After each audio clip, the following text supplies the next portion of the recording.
Hello and welcome to easy grammar. আজ আমরা একটা ভীষণ সুন্দর ফ্রেজের ব্যবহার শিখে নেব।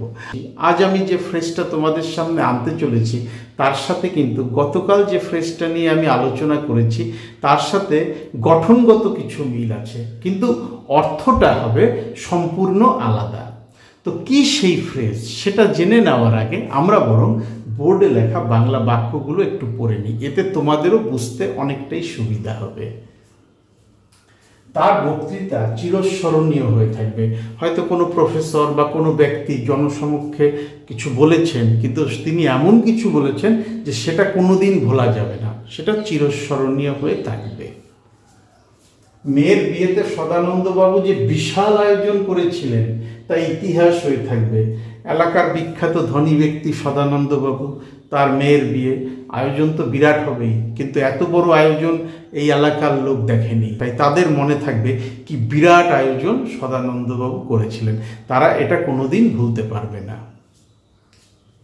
সোনার কেল্লা এমন একটা ছবি যা ইতিহাসের পাতায় স্বর্ণাক্ষরে লেখা থাকবে, অবশ্যই থাকবে, বিশেষ করে বাঙালির মনে। সত্যজিৎ রায়ের সোনার কেল্লা কোনো বাঙালি ভুলতে পারবে না, তারা চিরকালই এই সিনেমাটার কথা মনে রাখবে। 2022-এর ফিফা বিশ্বকাপ ফাইনাল মানুষের মনে পাকাপাকি জায়গা করে নিয়েছে। ফিফা বিশ্বকাপ 2022 কাতারে যেটা অনুষ্ঠিত হয়েছিল, দেখেছো ফাইনাল খেলা? কি সাংঘাতিক ফাইনাল! মানুষ তো টেনশনেই শেষ হয়ে যাচ্ছিল, কি হবে কি না হবে। আমাদের পশ্চিম বাংলায় আর্জেন্টিনার সাপোর্টারই বেশি, কিন্তু তা সত্ত্বেও এমবাপের খেলা দেখে মানুষ মোহিত হয়ে গেছিল। তো সেই যে বিশ্বকাপ ফাইনাল, সেটা কিন্তু মানুষের মনে পাকাপাকিভাবে জায়গা করে নিয়েছে। মানুষ যারা ফুটবল প্রেমী তারা কোনোদিন এই বিশ্বকাপ ফুটবল ফাইনাল ভুলতে পারবে না। তো এই যে চারটে সেন্টেন্স, এই চারটে সেন্টেন্সে আমরা কি দেখলাম যে কোনো ঘটনা বা মানুষের কোনো কাজ অথবা কোনো অ্যাকশন যা চিরকাল মনে রাখা হয়, যা কখনো ভোলা যায় না, যা ইতিহাসের একটা দলিল অথবা নমুনা হিসাবে থেকে যায়। আর এই ব্যাপারটাই যখন আমরা ইংরেজিতে বোঝাবো তখন আমরা যে ফ্রেজটা ব্যবহার করব সেটা হচ্ছে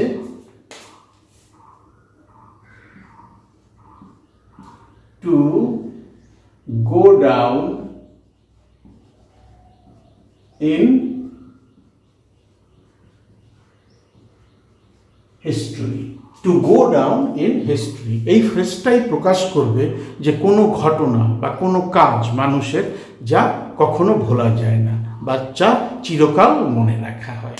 তো চলো এবার আমরা to go down in history ফ্রেজটা দিয়ে এই যে বাংলা বাক্যগুলো সেগুলো ইংরেজিতে বলার চেষ্টা করি। তবে শুরুর আগে একটা ব্যাপার জানিয়ে দিই, বাক্যের টেন্স অনুযায়ী এইখানে যে গো ডাউন ইন হিস্ট্রি আছে, এই গো ভার্বটা কিন্তু চেঞ্জ হয়ে যাবে। কোনো সেন্টেন্স যদি পাস্ট টেন্সে থাকে তাহলে গো হবে ওয়েন্ট, যদি কোনো সেন্টেন্স ফিউচার টেন্সে থাকে তাহলে শ্যাল গো অথবা উইল গো, প্রেজেন্ট পারফেক্ট টেন্সে থাকলে হ্যাভ গন অথবা হ্যাজ গন, এবং পাস্ট পারফেক্ট টেন্স থাকলে হ্যাড গন। এবার চলো লিখে ফেলি। তার বক্তৃতা চিরস্মরণীয় হয়ে থাকবে। চিরস্মরণীয় হয়ে থাকবে, আমরা ভবিষ্যৎবাণী করছি, ভবিষ্যতে কিছু একটা হবে সেটাই বোঝাচ্ছি, ফলে আমি এইখানে গো এর আগে শ্যাল অথবা উইল সহায়ক ক্রিয়াটা বসাবো। তার বক্তৃতা, his speech,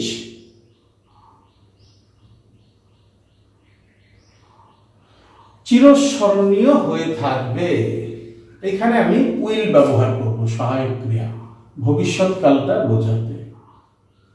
will go down in history. মেয়ের বিয়েতে সদানন্দবাবু যে বিশাল আয়োজন করেছিলেন তা ইতিহাস হয়ে থাকবে। যে বিশাল আয়োজন করেছিলেন সদানন্দবাবু, এইভাবে আমরা বাক্যটা শুরু করব, যে বিশাল আয়োজন করেছিলেন সদানন্দবাবু। কারণ ইংরেজিতে যখন আমরা বাংলা বাক্যগুলোকে ট্রান্সলেট করি বা কোনো বাংলা সেন্টেন্সকে যখন আমরা ইংরেজিতে বলি তখন কিন্তু অন্যভাবে সেন্টেন্সটাকে সাজাতে হয়। যে বিশাল আয়োজন সদানন্দবাবু করেছিলেন। দ্য ম্যাসিভ, ম্যাসিভ শব্দের অর্থ হচ্ছে বিশাল, বিরাট। দ্য ম্যাসিভ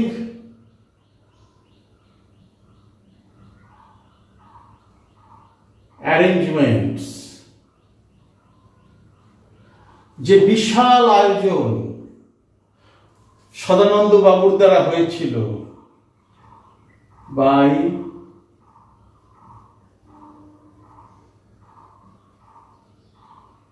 সদানন্দ,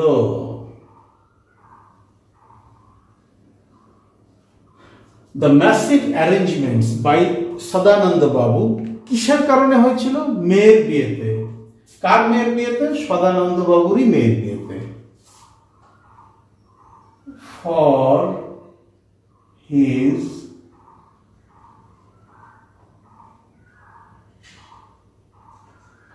মেয়ের বিয়ের অনুষ্ঠানে wedding ceremony, the massive arrangements by Sadananda Babu for his daughter's wedding ceremony। এইবার দেখো, সদানন্দ বাবু মেয়ের বিয়েতে যে বিশাল আয়োজন করেছিলেন, অথবা সদানন্দ বাবু তার মেয়ের বিয়েতে যে বিশাল আয়োজন করেছিলেন, এই অংশটুকু কিন্তু কমপ্লিট হয়ে গেছে। The massive arrangements by Sadananda Babu for his daughter's wedding ceremony, এইবার তা ইতিহাসের পাতায় লেখা থাকবে। একইভাবে আমরা প্রথম সেন্টেন্সটার মতোই বসিয়ে দেব ফ্রেজটা, কারণ এই সেন্টেন্সটাও কিন্তু ভবিষ্যৎকালেই কিছু হবে বা ঘটবে এমনটাই বোঝানো হয়েছে, যে এগুলো মানুষের মনে থাকবে বা এটা ইতিহাস হয়ে থাকবে। এইখানে আমি উইল না বসিয়ে শ্যাল বসালাম। Shall go down in history. The massive arrangements by Sadananda Babu for his daughter's wedding ceremony shall go down in history. মেয়ের বিয়েতে সদানন্দ বাবু যে বিশাল আয়োজন করেছিলেন তা ইতিহাস হয়ে থাকবে। তোমরা যদি পারো এইটাকে একটু রিরাইট করে দেখো তো পারো কিনা, কিভাবে তোমরা সাজাবে সেন্টেন্সটা, কিন্তু তাতে গো ডাউন ইন হিস্ট্রি এই ফ্রেজটা কিন্তু থাকবে। সোনার কেল্লা এমন একটি ছবি যা ইতিহাসের পাতায় স্বর্ণাক্ষরে লেখা থাকবে। বিশেষ করে বাংলা সিনেমার ইতিহাসে তো অবশ্যই স্বর্ণাক্ষরে লেখা থাকবে। সোনার কেল্লা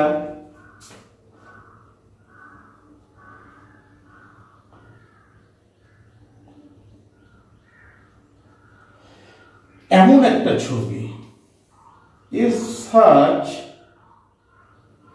a movie, সোনার কেল্লা এমন একটা ছবি, সোনার কেল্লা is such a movie যা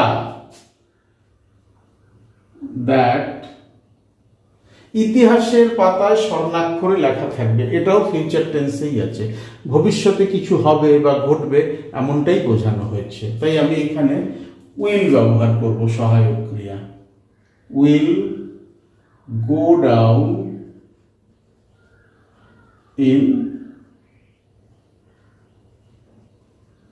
হিস্টরি।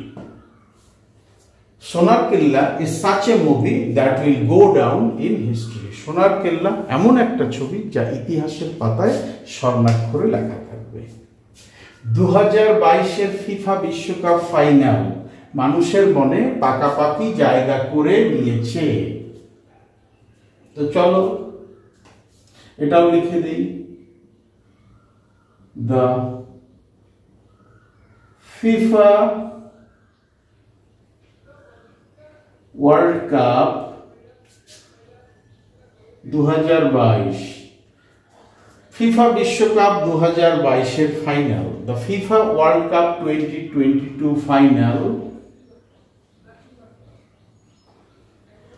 মানুষের মনে পাকাপাকি জায়গা করে নিয়েছে। এখানে মানুষের মনের জন্য আলাদাভাবে কোনো ওয়ার্ড আনার দরকার নেই, এটা পুরোটাই আমি আন্ডারলাইন করে দিলাম, যা কিনা এই ফ্রেজটা দিয়ে আমরা প্রকাশ করব। The FIFA World Cup 2022 final মানুষের মনে পাকাপাকি জায়গা করে নিয়েছে। 2022-এ তো ফুটবল বিশ্বকাপ হয়েছে, কিন্তু আমরা এখনো সেটা মনে করি, এখনো আমাদের মনের ভেতরে সেই খেলার ছবিগুলো জীবন্ত হয়ে রয়েছে। অর্থাৎ কিনা, একটা কাজ কিছু সময় আগে বা কিছুদিন আগে সম্পন্ন হলেও তার যে রেশ বা এফেক্ট সেটা এখনো রয়ে গেছে। এমন ক্ষেত্রে আমরা যখন কিছু লিখবো বা বলবো, তখন আমরা প্রেজেন্ট পারফেক্ট টেন্সের রুল ব্যবহার করব। প্রেজেন্ট পারফেক্ট টেন্সের রুল হচ্ছে সাবজেক্টের নাম্বার এবং পার্সন অনুযায়ী সহায়ক ক্রিয়া হ্যাজ অথবা হ্যাভ বসাতে হয়। The FIFA World Cup 2022 final, এইবার আমি ফ্রেজটা বসাবো। আগেই বলেছি টেন্স অনুযায়ী গো যে ভার্বটা তার পরিবর্তন হবে, হ্যাজ বসালাম। এবার সহায়ক ক্রিয়া যখন হ্যাজ, তারপরে মেইন যে ভার্বটা গো, তার পাস্ট পার্টিসিপেল রূপটাই বসবে বা তার পাস্ট পার্টিসিপেল ফর্মটাই বসবে, যেটাকে আমরা ভার্বের থার্ড ফর্মও বলে থাকি। গন ডাউন